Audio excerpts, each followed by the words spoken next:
I wanted to start off and ask you, when you're playing a character like this that has such kind of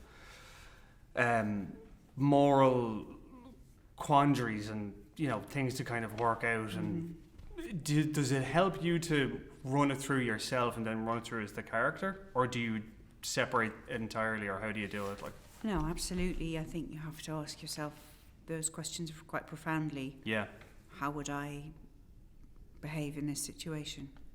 And then that also gives you a kind of really good guide as to how far from your own centre of gravity you need to move to get to where you need to be. And, you know, for this was a long way, because firstly, the relationship with her son is so off. Yeah.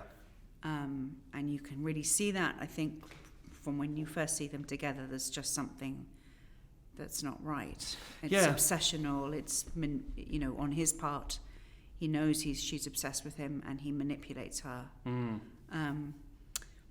But I think that then all the things that she does subsequently, I think her decision to lie for him is an absolute animal instinct of the moment, that, you know, it's totally involuntary, I think. Yeah. And then a more rational part of herself starts to see the implications of what she's done.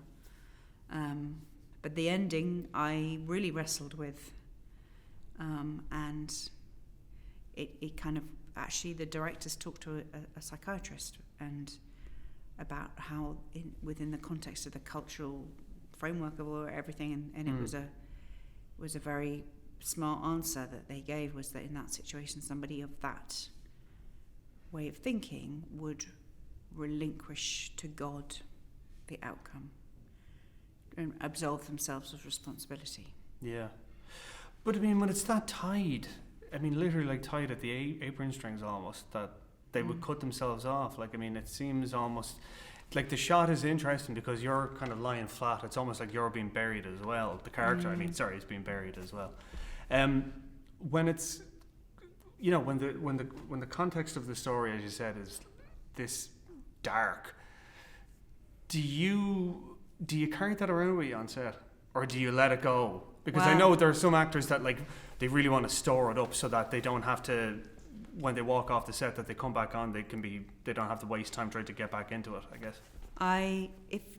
If you're in the middle of the scene and there are more setups and more takes to go, then I sort of try and preserve the concentration of what we're doing. Yeah. Especially if it's something that's you have to reach quite deep for something. But then there are other times when you're just in the moment, you know, and you want to be as free and as open as possible. And I have to say, in this film, particularly with Paul, the more intense things became and the more sort of extreme things became, the more fun we had, in a way. At the end of the day, we would get hysterical because it would just all been so, a lot to carry and a lot to bear, and then when you kind of throw it off, it's just like, Yeah, you're kind of purging it. And you sort of feel lighter, and that's really fun. Was there one scene in particular that stuck out to you as tough to get through or difficult to get through? And I mean that, I don't mean in the sense of like dialogue or something. I mean just trying to grapple with it, I guess. Yeah, the scene at the end where I said to Shane, the writer, afterwards, never, ever, ever write a scene that's set against the rising tide, because you have a very specific time frame. It's a big emotional scene, and you've got a very small window of opportunity to get it right. So that was really, really stressful. It was, And also we were in wetsuits, and if you get water in the wetsuit, you have to be helped out of the water, you know. Yeah.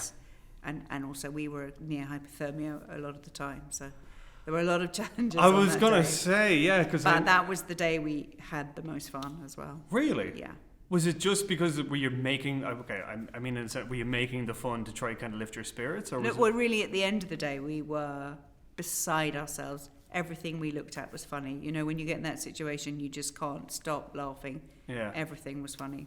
It's interesting, just for such a dark film, for things to be that light-hearted. I guess it's the disconnect is strange. It's I guess it's the sense of when you've really managed to nail something, and it's been a really, really hard day's work, very satisfying, that sense of release and the sort of endorphin rush of get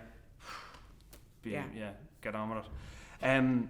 In terms of your character, and I guess like, you know, a lot of those like fishing communities, I mean, they're very kind of tightly knit and quite insular. You know, they very much have the guards up when you come up, when you approach them, I guess. I'm wondering for you, I mean, what was your route in? Was it just through the script? Did you come down with the production? Did you go beforehand? What kind of preparation did you do, if any? We were in lockdown, so we were all staying in little cottages and accommodation along the coast there and rehearsing on Zoom.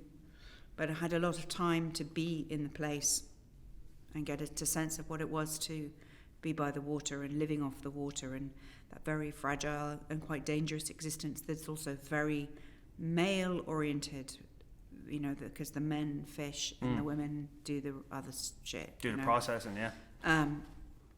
So that was, but also you know, if this was an English story, if it was being told about a fishing town on the coast of England, it would be a story about somebody who wants to get away from that and transcend it and be.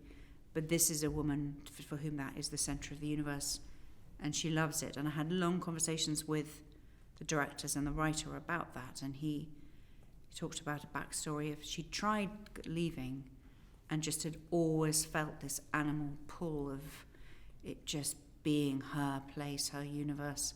And it does have a really witchy, magnetic, extraordinary beauty, that kind of coastline. It's weird. It made me think of salmon, actually. You know, the whole thing about salmon have to go back to the river. That's that connection that you said. It made me think of it. Yeah.